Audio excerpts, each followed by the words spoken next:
भैया ये क्या है? अंकल आप बता दो ये क्या है? ये सम्मानित नागरिकों नमस्कार, आप सभी बच्चों को भी नमस्कार और आपका स्वागत करता हूं अनंत वक्ता यूट्यूब चैनल पर। आइए आज जानते हैं कि हम शहरी जीवन में किस तरह से अपने घर पे अपने बालकनी में इस तरह का एक माहौल बना सकते हैं जब हमारे पास बहुत सीमित साधन हो।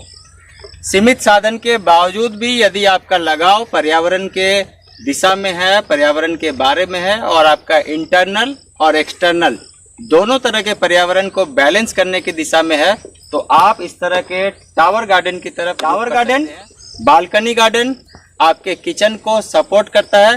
साथ में जब कभी सुबह आप सूरज की रोशनी लेने के लिए या फिर शाम में पक्षियों की चहचहाहट के लिए आप अपने बालकनी में जाते हैं, तो इस तरह का टावर गार्डन आपको बहुत ही आनंद देता है। इन्हीं सारी तरकीब को लेकर हम उपस्थित होते रहते हैं अनंत वक्ता यूट्यूब चैनल पर और आपको बताते हैं कि आप किस तरह से सफल बागवानी की दिशा में आगे बढ़ेंगे हमारी सहयोगी आकांक्षा के साथ। हम लोगों ने शहरी जीवन में बहुत चुनौतियां हैं, उस चुनौतियों को कम करते हुए किस तरह से घर से निकलने वाले कचरे को हम कंट्रोल कर सकते हैं और अपने खान पान में और अपने पर्यावरण में किस तरह से सुधार कर सकते हैं, इसी के लिए लोगों को प्रेरित करते रहते हैं। एक मुहिम है और यह मुहिम जब घर घर तक पहुंच जाएगी और हर घर से एक सुकून की सांस लेने वाली परिस्थिति उत्पन्न हो जाएगी और हमारा इम्यून सिस्टम भी बूस्टअप होगा, तो आप समझेंगे कि हम अपनी तरकीब से लोगों को भी जोड़ सकते हैं। तो हम लोगों ने पहले अपने से करा, देखा और अब चाहते हैं कि समाज के प्रत्येक नागरिक तक ये सारी चीज़ें पहुँचे। ये एक गार्डन टावर है और इस टावर में आप एक नेचुरल हैबिटेट बनाते हैं, जिसमें से तितलियों को आकर्षित करने के लिए हमारे पास कुछ फ्लावर्स होते हैं, कलरफुल फ्लावर्स हैं, येलो से लेकर वाइट से लेकर सभी तरह के फ्लावर्स हमारे पास होते हैं।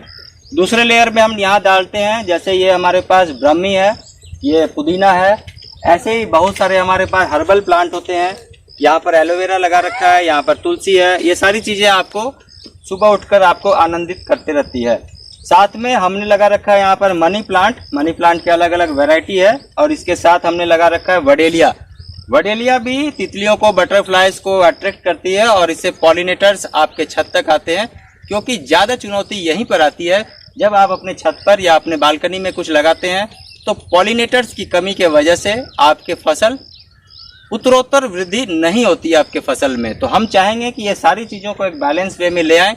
अब यहाँ एक समस्या और आती है कि यदि इस तरह का गार्डन टावर आप लगाएंगे तो मच्छर आएंगे या कुछ कीट आएंगे जो आपके पूरे इस चीज़ों को डिस्ट्रॉय भी करते हैं। तो इसलिए हम लोगों ने इसमें लगा रखा है गेंदा का फूल अपने फ्रेगरेंस से जाना जाता है और इसके एंटी बैक्टीरियल गुण भी है, तो इसका फ्रेगरेंस इंसेक्ट को कंट्रोल भी करता है, इंसेक्ट इनसे दूर भी भागते हैं।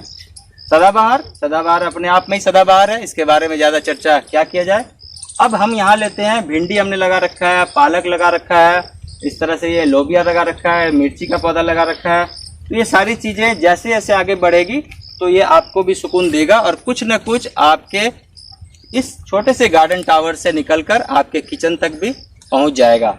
एक्सोरा अपने आप में ही बटरफ्लाइज को अट्रैक्ट करने का बहुत ही शानदार ये फूल है, साथ में इधर सदाबहार का बैकअप भी दे रहा है। कलर, रूप, रंग, गुण सारी चीज़ों से हमारे इस पूरी प्राकृतिक छटा में एक आनंद का माहौल बन जाता है। तो ऐसी जब टावर आप खुद रखेंगे अपने बालकनी में तो आपके आसपास भी एक अच्छा सा माहौल बन जाएगा और इसी माहौल को बढ़िया करने के लिए हम लोग बात करते हैं अनंत वक्ता यूट्यूब चैनल पर। इसमें कुछ ऐसे फ्लावर्स जो नहीं लगाने चाहिए, वो कुछ बताएं हमारे दर्शकों को।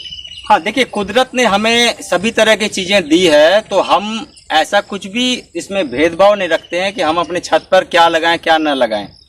ज़्यादातर समय में यह होता है कि हम उन सारी चीज़ों को लेके चलते हैं कि हम ये लगाएं या ये ना लगाएं। जैसे एक सिंपल सा उदाहरण है, यदि आपके घर में बिजली का प्रभाव हो रहा है, आपके घर तक बिजली आ रही है, तो उसमें दोनों तरह के करंट है, नेगेटिव और पॉजिटिव। लेकिन हमें बिजली जलने तक का एक सुकून होता है कि हाँ हमारे घर में बिजली जल रही है। आप अनुभव कीजिए कि यदि उसमें से नेगेटिव वाला तार हटा दिया जाए तो क्या आपके घर बिजली जलेगी? नहीं जलेगी। वैसे ही हमारे इस पूरे माहौल में, पूरी प्रकृति में कोई भी चीज़ जो हमें ईश्वर प्रदत्त है, कहीं भी कोई नेगेटिविटी नहीं छोड़ता, उसका कहीं ना कहीं गुण है और इसी गुण को एक जगह हम लोग असेंबल करते हैं इस तरह से। तो बने रहे हमारे साथ, अगले वीडियो में बहुत जल्दी मिलेंगे, बहुत ही गार्डनिंग के बारे में छोटी छोटी टिप्स से अच्छी चीज़ों को बताने के लिए। थैंक यू वेरी मच, आपका बहुत बहुत धन्यवाद।